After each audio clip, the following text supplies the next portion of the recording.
Hello friends, team summer seated classes में आप सभी का बहुत बहुत स्वागत है। फ्रेंड्स, आज के क्लास में हम लोग सीडीपी के जीन पियाजे, कोहलबर्ग एवं वाइगोत्स्की के क्वेश्चन बैंक सीरीज को जारी रखेंगे और आज हमारा ये दूसरा पार्ट होने वाला है। और इस पार्ट में आप लोगों को जनवरी 2021 तक के सारे प्रश्न डिटेल एनालिसिस के साथ मिलने वाले हैं। साथ ही साथ इस क्लास के लास्ट में मैं आप लोगों को एग्ज़ाम से जुड़े हुए कुछ ऐसे इम्पोर्टेंट टिप्स और ट्रिक्स साझा करने जा रहा हूं जो आप लोगों के लिए काफ़ी इम्पोर्टेंट होंगे। जीन पियाजे, कोहलबर्ग एवं वाइगोत्स्की के उन प्रमुख बिंदुओं की मैं चर्चा करूंगा जिनसे बार बार एग्जाम में सवाल पूछे जाते हैं। तो आप लोगों को बने रहना है वीडियो के लास्ट तक और कंप्लीट एनालिसिस को बिल्कुल अच्छे से ध्यानपूर्वक अध्ययन करना है। चलिए बढ़ते हैं क्लास की ओर।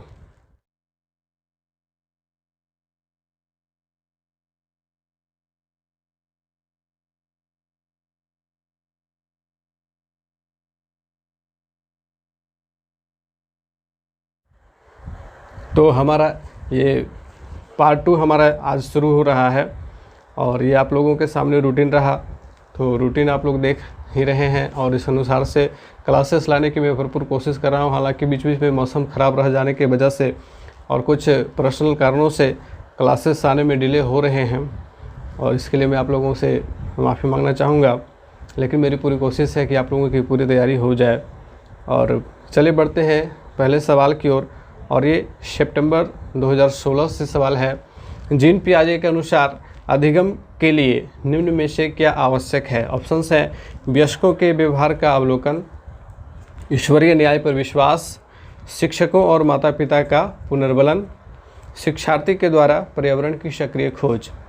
तो काफ़ी आसान सा सवाल ही है क्योंकि जीन पियाजे की जब चर्चा होती है तो जीन पियाजे ने पर्यावरण की सक्रिय खोज के संदर्भ में अपने मत दिए हैं। तो शिक्षार्थी के द्वारा पर्यावरण की सक्रिय खोज इस सवाल का सही आंसर है। अगला सवाल देख रहे हैं आप कि किसी बच्चे का दिया गया विशिष्ट उत्तर कोहलबर्ग के नैतिक तर्क के सोपानों की विषय वस्तु की किस अवस्था के अंतर्गत आएगा? यदि आप ईमानदार हैं तो आपके माता पिता आप पर गर्व करेंगे, इसलिए आपको ईमानदार रहना चाहिए। यह एक बच्चे का दिया गया विशिष्ट उत्तर है। तो अब कहा जा रहा है कि कोहलबर्ग के नैतिक तर्क के सोपानों की विषय वस्तु की किस अवस्था के अंतर्गत यह तर्क आ रहा है। तो कोहलबर्ग ने नैतिक विकास की अवस्थाओं के बारे में बतलाया। उन्होंने नैतिक विकास की 3 अवस्थाओं को बताया और ये तीनों अवस्थाओं के 2-2 चरण मिलाकर के कुल 6 चरण होते हैं। ठीक है, तो अब ये बताना है कि यह जो कथन है बच्चे का, यह किस सोपान के अंतर्गत आता है। ठीक है, तो आप यहाँ पे देखो कि बच्चे ने कहा कि यदि आप ईमानदार हैं तो आपके माता पिता आप पर गर्व करेंगे, यानी कि यह अच्छी लड़का एवं अच्छा लड़का अनुकूलन से संदर्भित है। तो अब अगले प्रश्न की ओर बढ़ते हैं। वाइगोत्स्की के समाज संरचना में सिद्धांत में दृढ़ विश्वास रखने वाले शिक्षक के नाते आप अपने बच्चों के आकलन के लिए निम्न में से किस विधि को वरीयता देंगे? और यह प्रश्न सितंबर 2016 से ही पूछा गया है। तो इस प्रश्न का क्या उत्तर होगा? वाइगोत्स्की के समाज संरचना में सिद्धांत में दृढ़ विश्वास रखने वाले शिक्षक के नाते आप अपने बच्चों के आकलन के लिए निम्न में से किस विधि को वरीयता देंगे? तो ऑप्शन से आपके मानकीकृत परीक्षण, तथ्यों पर आधारित प्रत्यास्मरण के प्रश्न, वस्तुपरक बहुविकल्पीय प्रकार के प्रश्न और सहयोगी प्रोजेक्ट। तो चूँकि वाइगोत्स्की ने सहयोगी प्रोजेक्ट के बारे में बताया और उनका कहना था कि बच्चे जो हैं वह वयस्कों के सहयोग से, इसके फोल्डिंग से काफ़ी चीज़ें सीखते हैं।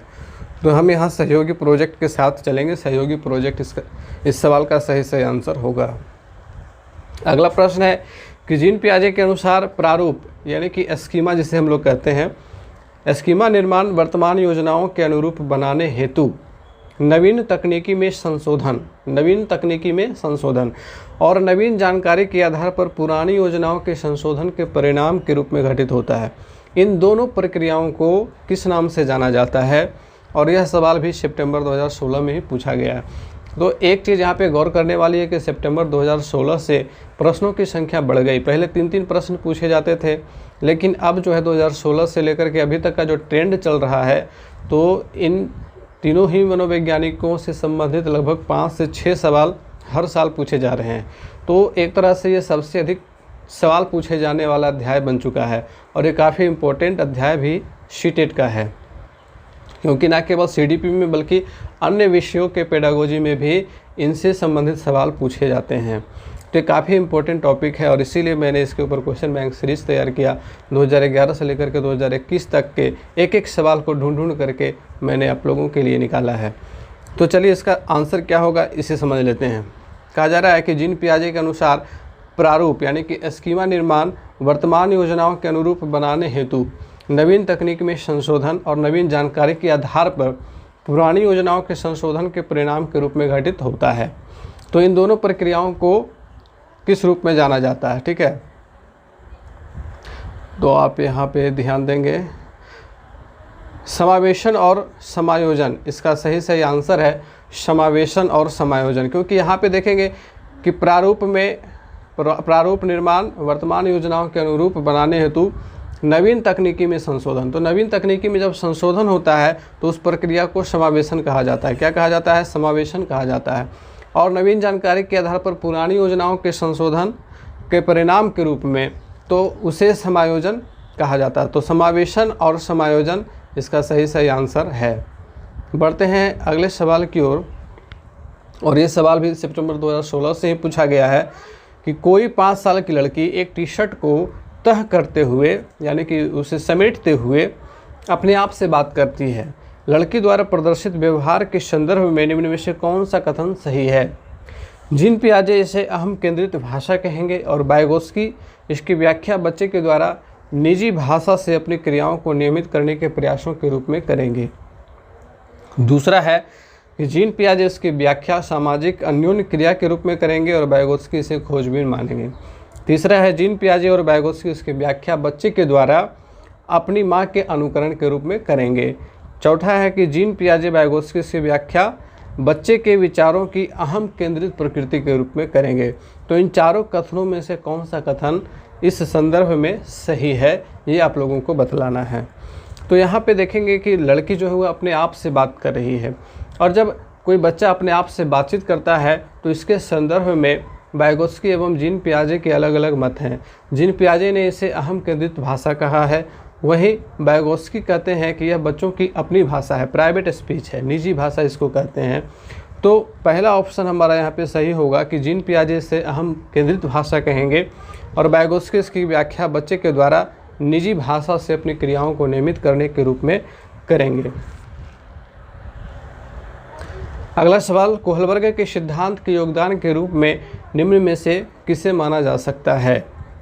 यह दिसंबर 2018 से सवाल है, क्वेश्चन नंबर 8 और सेट आई, ठीक है। तो अब इसका सही आंसर क्या होगा? उनके सिद्धांत ने संज्ञानात्मक परिपक्वता और नैतिक परिपक्वता के बीच एक सहयोग का समर्थन किया है। इस सिद्धांत में विस्तृत परीक्षण प्रक्रियाएं हैं। यह नैतिक तर्क और कार्रवाई के बीच एक स्पष्ट संबंध स्थापित करता है। उनका विश्वास है कि बच्चे नैतिक दार्शनिक हैं। कौन सा सही आंसर होगा? तो सवाल है कि कोहलबर्ग के सिद्धांत के योगदान के रूप में निम्न में से किसे माना जा सकता है?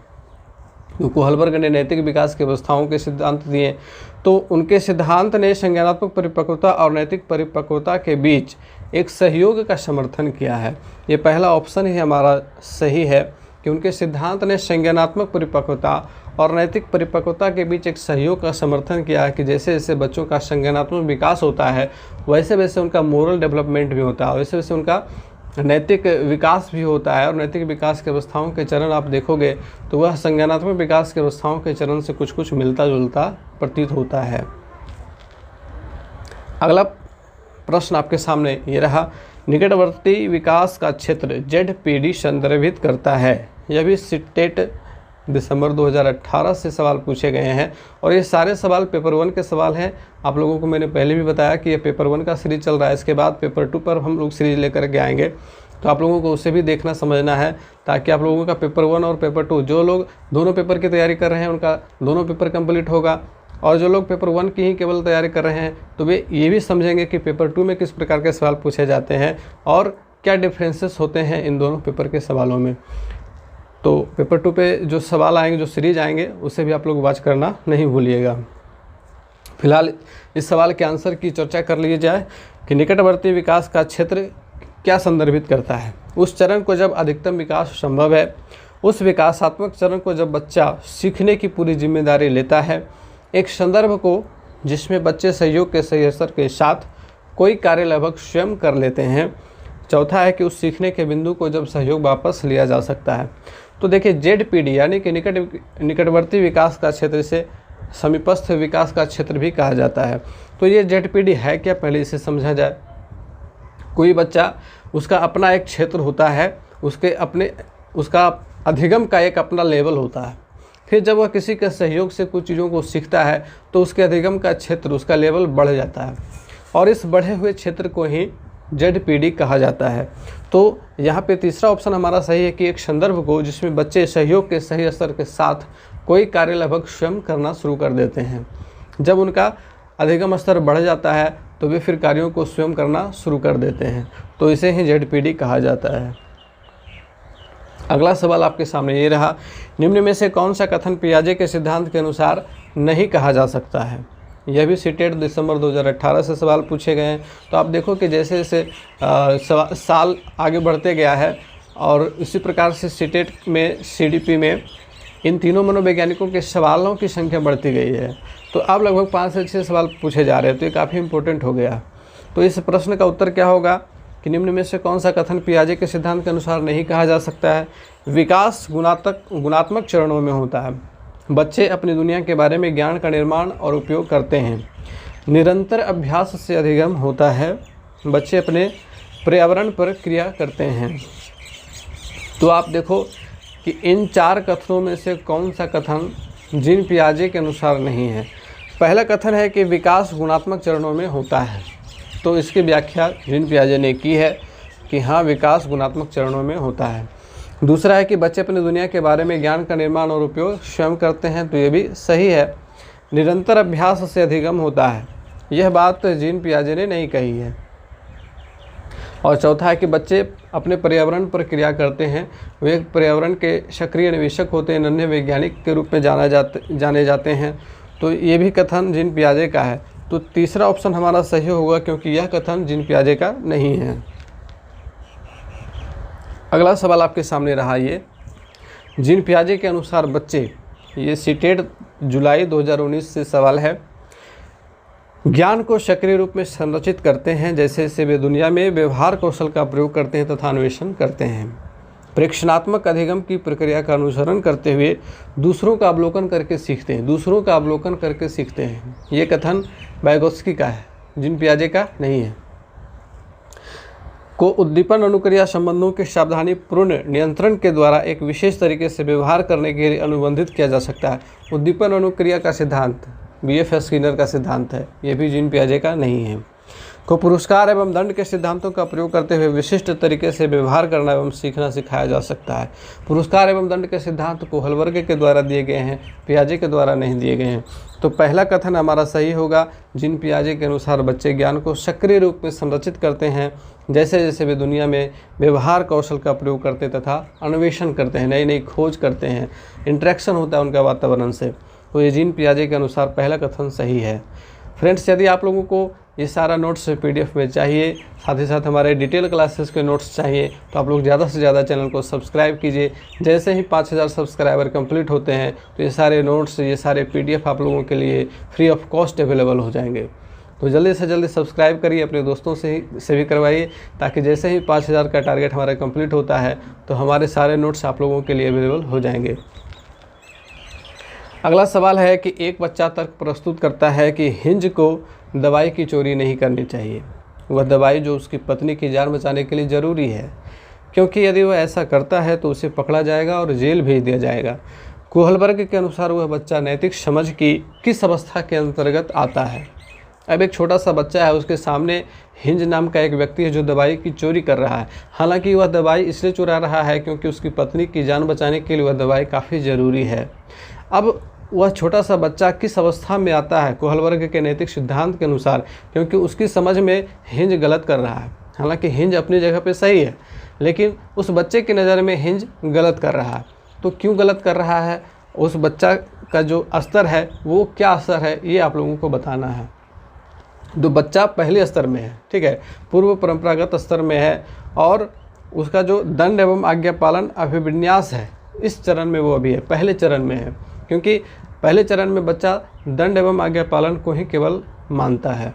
उसके लिए ये दोनों चीज़ें ही सबसे ज़रूरी चीज़ें होती हैं, सबसे महत्वपूर्ण चीज़ें होती हैं। और पहले चरण की नैतिक विकास की अवस्था के ये दो प्रमुख मंत्र होते हैं। तो इस सवाल का सही से आंसर ऑप्शन नंबर 3 होगा। अगला सवाल है मौखिक संवाद जो बच्चे अपने आप से करते हैं उन्हें लेब वाइगोत्स्की क्या कहते हैं। तो ये रिपीटेड क्वेश्चंस हो गए। सीटेट जुलाई 2019 में ही ये पूछा गया था। Question number 5 set P. तो इतना सारा डिटेल मैंने एनालिसिस किया है कि आप लोग जाकर के इन सवालों को देख भी सकते हो। और सवाल देखने के लिए, सवाल डाउनलोड करने के लिए आप सीटेट के ऑफिशियल वेबसाइट पर जा सकते हो या फिर हमारे वेबसाइट पर जा सकते हो https/ उसके बाद आप लोगों को लिखना है teamsummerhill.simdif.com। तो teamsummerhill.simdif.com पे आप जाकर के कुछ इम्पोर्टेंट क्वेश्चंस के साथ साथ सीटेट से रिलेटेड, डीएलएड या बीएड से रिलेटेड, साथ ही शिक्षा मनोविज्ञान से संबंधित काफ़ी सारी किताबें मैंने अपने वेबसाइट पे डाल रखी हैं, तो आप वहाँ से भी डाउनलोड कर सकते हो। अब आते हैं सवाल के प्रश्न के उत्तर की ओर। मौखिक संवाद जो बच्चे अपने आप से करते हैं उन्हें लेब वाइगोत्स्की क्या कहते हैं। तो आप लोगों का आंसर पता चल ही गया होगा कि यह व्यक्तिगत वार्ता है, प्राइवेट स्पीच है वाइगोत्स्की के अनुसार। अगर यहाँ जीन पियाजे के अनुसार कहता तो अहम केंद्रित वार्ता होती, इकोसेंट्रिक स्पीच। अगला सवाल है जीन पियाजे के सिद्धांत का प्रमुख प्रस्ताव है कि, यह भी सीटेट 2019 से ही लिया गया है, जुलाई 2019 से सवाल है। बच्चों की सोच वयस्कों से निम्न होती है। बच्चों की सोच वयस्कों से बेहतर होती है। बच्चों की सोच मात्रात्मक रूप में वयस्कों से भिन्न होती है और बच्चों की सोच गुणात्मक रूप में वयस्कों से भिन्न होती है। तो यह भी रिपीटेड क्वेश्चन है और इसके पहले भी इस प्रकार का प्रश्न पूछा जा चुका है। उसमें 2 रिक्त स्थान थे, एक में मात्रात्मक भरना था और एक में गुणात्मक भरना था, आप लोगों को याद होगा। तो जीन पियाजे के सिद्धांत का प्रमुख प्रस्ताव है कि बच्चों की सोच गुणात्मक रूप में वयस्कों से भिन्न होती है। ये सही ऑप्शन है, चौथा ऑप्शन। अगला सवाल जुलाई 2019 से ही है। लेब वाइगोत्स्की के अनुसार अधिगम एक सामाजिक गतिविधि है, एक व्यक्तिगत गतिविधि है, एक निष्क्रिय गतिविधि है, एक अनुबंधित गतिविधि है। काफ़ी आसान सा सवाल था। तो लेब वाइगोत्स्की का जैसे ही संदर्भ आता है, जिक्र आता है, तो हम लोग सामाजिक सांस्कृतिक सिद्धांत की ओर बढ़ते हैं, क्योंकि लेब वाइगोत्स्की का सिद्धांत क्या कहलाता है, सामाजिक सांस्कृतिक सिद्धांत कहलाता है। तो उनके अनुसार अधिगम एक सामाजिक गतिविधि है। जब बच्चे समाज के साथ, अपने आसपास के पर्यावरण के साथ इंटरेक्शन करते हैं तो उनके समाज में जिस प्रकार की धारणाएं चली आ रही हैं वे बच्चे भी सीख लेते हैं। आइए देखिए अगले सवाल को। निम्न में से कौन सी लॉरेंस कोहलबर्ग के द्वारा प्रस्तावित नैतिक विकास की एक अवस्था है। प्रसुप्ति अवस्था, सामाजिक अनुबंध अभिविन्यास, मूर्त संक्रियात्मक अवस्था, उद्योग बनाम अधीनता अवस्था। तो लॉरेंस कोहलबर्ग के द्वारा जो नैतिक विकास की अवस्थाएं दी गई हैं उनमें से एक है सामाजिक अनुबंध अभिविन्यास और ये दूसरा ऑप्शन हमारा यहाँ पे सही है। अगला सवाल है निम्न में से किस मनोवैज्ञानिक ने बच्चों को ज्ञान के सक्रिय जिज्ञासु के रूप में देखते हुए उनके चिंतन पर सामाजिक एवं सांस्कृतिक विषय वस्तुओं के प्रभाव को महत्व दिया।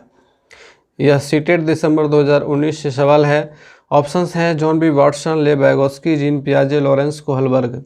तो आप लोगों को बताना है कि इनमें से कौन सा ऑप्शन सही है। तो ये काफ़ी आसान सा सवाल ही है, क्योंकि कहा जा रहा है कि किस मनोवैज्ञानिक ने बच्चों को ज्ञान के सक्रिय जिज्ञासु के रूप में देखते हुए उनके चिंतन पर सामाजिक एवं सांस्कृतिक की बात जैसे ही आएगी तो हम लोग को जाना है लेब वाइगोत्स्की के साथ। लेब वाइगोत्स्की यहाँ पे सही ऑप्शन होगा। अगला सवाल है जिगसॉ पहेली को हल करते समय 5 वर्ष की नजमा स्वयं से कहती है। बच्ची 5 वर्ष की है, इसे आप ध्यान में रखें। नीला टुकड़ा कहाँ है? नहीं, यह वाला नहीं, गाढ़े रंग वाला, जिससे यह जूता पूरा बन जाएगा। वह जिगसॉ पहेली हल कर रही है जिसमें जूते का चित्र है। जिगसॉ पहेली आप लोगों ने देखा होगा, छोटे छोटे बच्चों के लिए ये काफ़ी इम्पोर्टेंट होता है जिगसॉ पहेली को हल करवाना। उसमें चित्र के अलग अलग टुकड़े होते हैं, है ना, और उन टुकड़ों को जोड़ करके उस चित्र को पूरा करना होता है। इसे जिगसॉ पहेली कहते हैं। वो आप लोगों ने मोबाइल में देखा होगा, मोनालिसा वाला चित्र होता है, कुछ फलों के चित्र होते हैं, उनके टुकड़े अलग अलग होते हैं, उन टुकड़ों को मिला करके एक चित्र बनाना होता है। तो यहाँ पे बच्ची जो है वह बात कर रही है खुद से। तो इस प्रकार की वार्ता को वाइगोत्स्की किस तरह संबोधित करते हैं। अब देखिए, बातचीत सवालों का जो पैटर्न है वो अलग हो जाता है, लेकिन यह भी रिपीटेड क्वेश्चन है, क्योंकि बच्चों के द्वारा स्वयं से की गई बातचीत क्या होती है, वह वाइगोत्स्की के अनुसार प्राइवेट स्पीच होती है। ठीक है, जिसको हम लोग व्यक्तिगत वार्ता कहते हैं। तो पहला ऑप्शन सही है। अगला सवाल है, बच्चों को संकेत देना तथा आवश्यकता पड़ने पर सहयोग प्रदान करना निम्न में से किसका उदाहरण है। प्रबलन, अनुबंधन, मॉडलिंग, पाठ या ढांचा। यह सीटेट दिसंबर 2019 से सवाल पूछा गया और यह सवाल किससे संबंधित है, बच्चों को संकेत देना तथा आवश्यकता पड़ने पर सहयोग प्रदान करना। तो सहयोग प्रदान करना यानी कि स्कैफोल्डिंग, यह वाइगोत्स्की का ये सिद्धांत है, स्कैफोल्डिंग, जिसे हिंदी में पाड़ या ढांचा के नाम से भी जानते हैं। तो हमारा चौथा ऑप्शन यहाँ पे सही होगा। अगला सवाल है, निम्न व्यवहारों में से कौन सा जीन पियाजे के द्वारा प्रस्तावित मूर्त संक्रियात्मक अवस्था को विशेषित करता है। यानी कि यहाँ पे आप लोगों को सीधे सीधे ये समझना है कि प्रश्न में पूछा गया है कि मूर्त संक्रियात्मक अवस्था की विशेषता क्या है।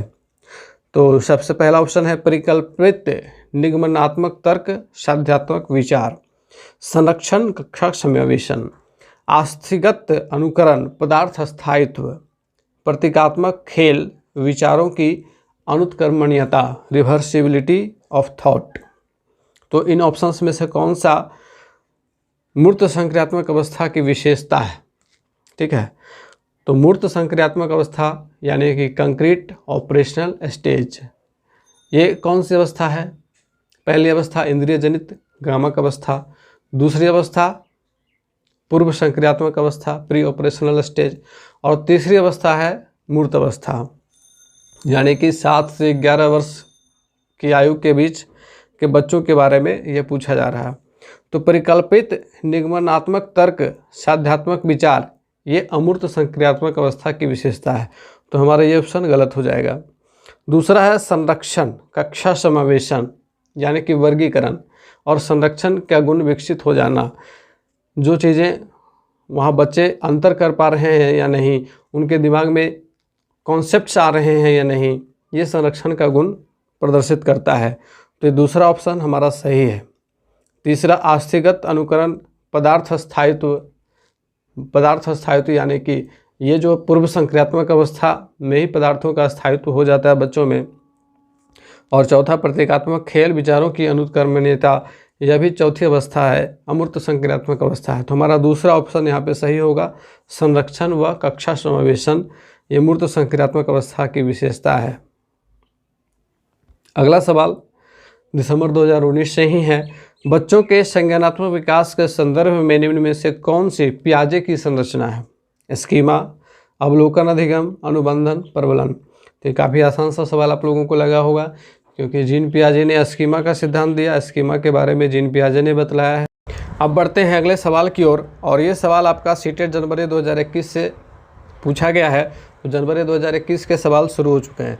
लॉरेंस कोहलबर्ग के सिद्धांत के अनुसार किसी कार्य को इसलिए करना, यहाँ पे कार्य लिखा हुआ है, क्योंकि दूसरे इसे स्वीकृति देते हैं, नैतिक विकास के किस चरण को दर्शाता है। तो आप यहाँ देखोगे कि नैतिक विकास के चरण की बात की जा रही है, और नैतिक विकास के कुल 6 चरण कोहलबर्ग के द्वारा दिए गए, 3 अवस्थाएं और 6 चरण। ठीक है, ये 3 अवस्थाएं कौन कौन सी हैं, आप इसे याद रखने के लिए काफ़ी शॉर्टकट ट्रिक है, और इसकी चर्चा मैंने पहले भी की है। आप एक चीज़ याद रखो, कन्वेंशनल यानी कि परंपरागत स्तर। ठीक है, अब पहली अवस्था होगी प्री कन्वेंशनल यानी कि पूर्व परंपरागत, दूसरी अवस्था कन्वेंशनल है, और तीसरी अवस्था पोस्ट कन्वेंशनल है यानी कि उत्तर परंपरागत स्तर। तो इस प्रकार से 3 स्तर या 3 अवस्था हो गए। अब इन 3 अवस्थाओं के कुल 6 चरण हैं। पहले जो चरण है, पहली अवस्था के जो 2 चरण हैं, आज्ञा पालन तथा दंड अभिमुखता, या दंड अभिमुखता तथा आज्ञा पालन अभिमुखता।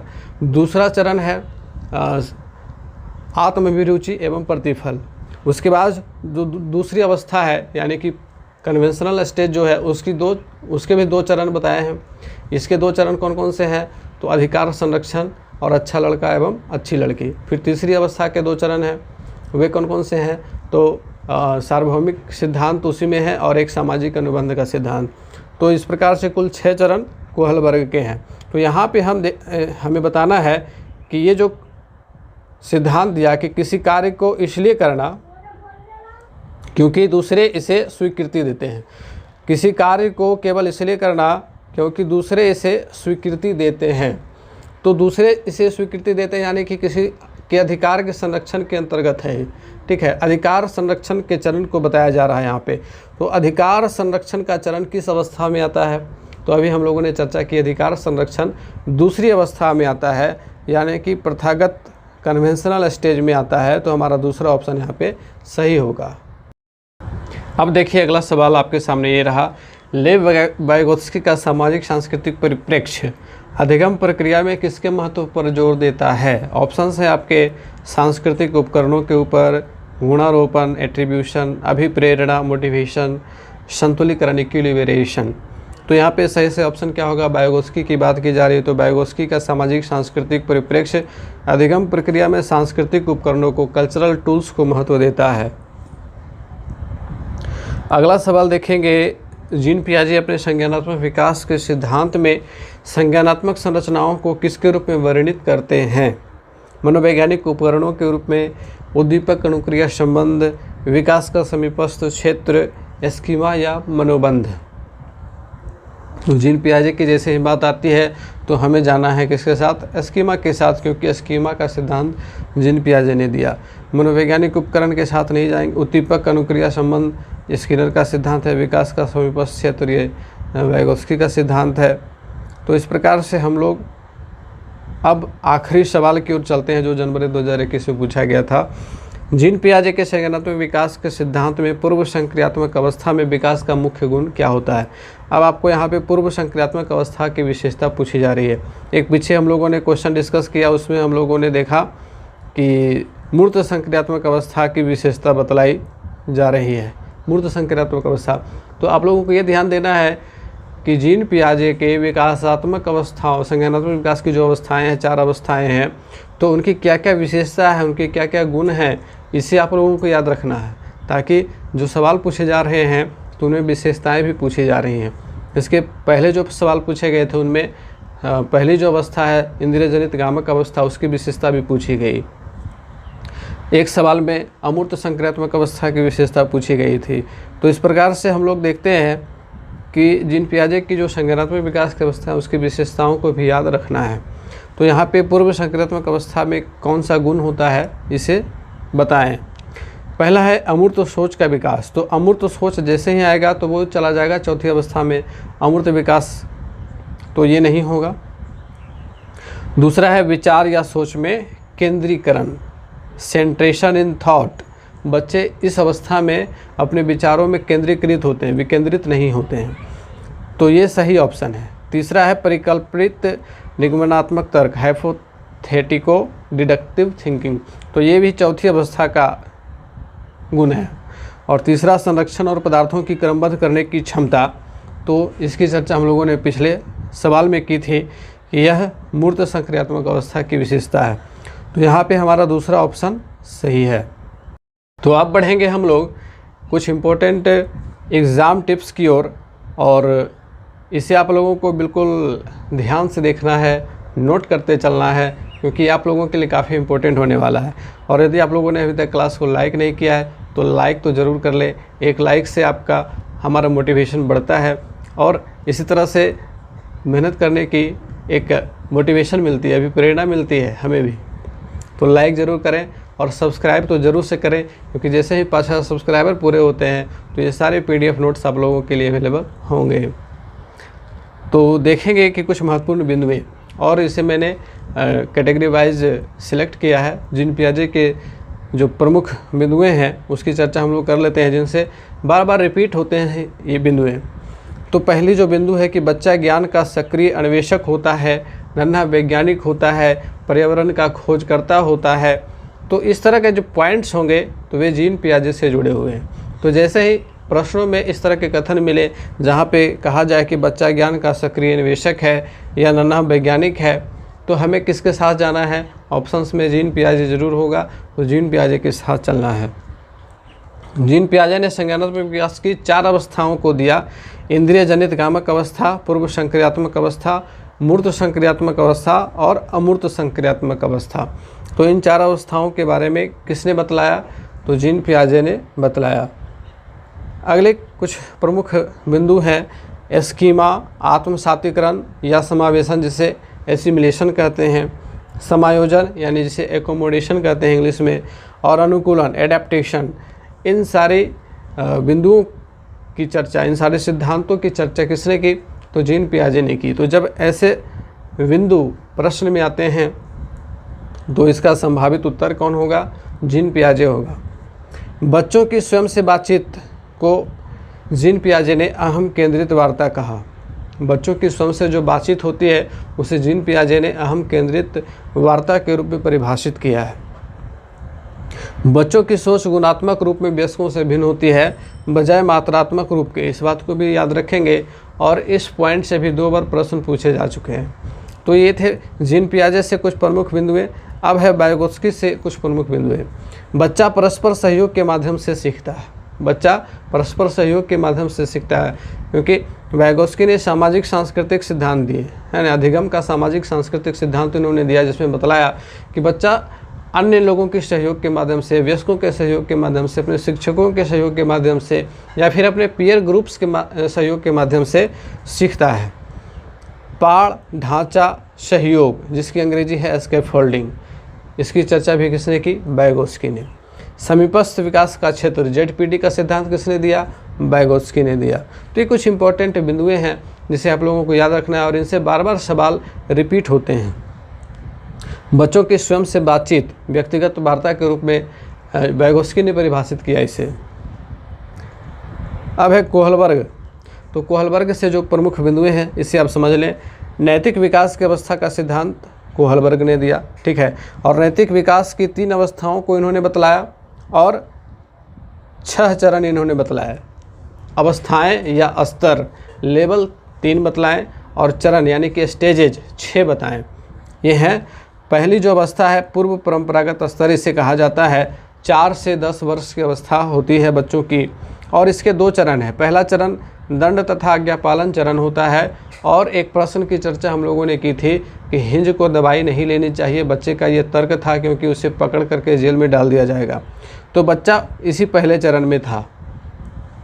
दूसरा चरण है आत्म अभिरुचि तथा प्रतिफल। इसमें बच्चे केवल अपने बारे में सोचते हैं और अपने द्वारा किए गए कार्यों के प्रतिफल के बारे में सोचते हैं। दूसरा जो चरण है, दूसरा जो स्तर है, अवस्था जो दूसरी है, वह है परंपरागत स्तर। इसे कन्वेंशनल स्टेज भी कहा जाता है। 10 से 13 वर्ष की अवस्था होती है ये और इसके 2 चरण हैं, अधिकार संरक्षण चरण और अच्छा लड़का एवं अच्छी लड़की चरण, ठीक है। अधिकार संरक्षण चरण और अच्छा लड़का अच्छी लड़की चरण। एक सवाल में अच्छा लड़का अच्छी लड़की का जिक्र आया था। तीसरा है उत्तर परंपरागत स्तर, यह 13 वर्ष से ऊपर की अवस्था होती है और इसके भी 2 चरण बताए, सामाजिक अनुबंध चरण और सार्वभौमिक नैतिक सिद्धांत के चरण। तो ये कुल 3 अवस्थाएं या 3 स्तर और इसके 6 चरण कोहलबर्ग के द्वारा बताए गए। तो फ्रेंड्स, ये था आज का हमारा क्लास कैसा लगा है हमें कमेंट करके ज़रूर बताएं। और इसके बाद हमारा पेपर 2 के ऊपर इन तीनों मनोवैज्ञानिकों से जो सवाल पूछे जाते रहे 2011 से लेकर के 2021 तक, उसका सीरीज आएगा, तो उसे भी वॉच करना नहीं भूलेंगे। मिलते हैं फिर से अगले क्लास में, तब तक के लिए गुड बाय, टेक केयर।